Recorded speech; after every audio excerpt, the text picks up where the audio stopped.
Okay, so I think we know it's winter and has been for a while. This is what the the window. This is actually what the window or of the front door looks like right now after this blizzard, which is, by the way, still happening. I can't even. There we go.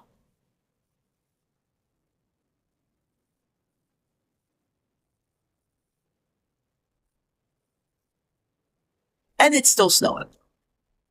There's still a blizzard happening. This is North Babylon, Long Island, New York. This is what it looks like right now.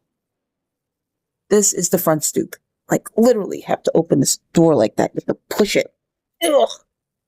There we go. That is a lot of fucking snow.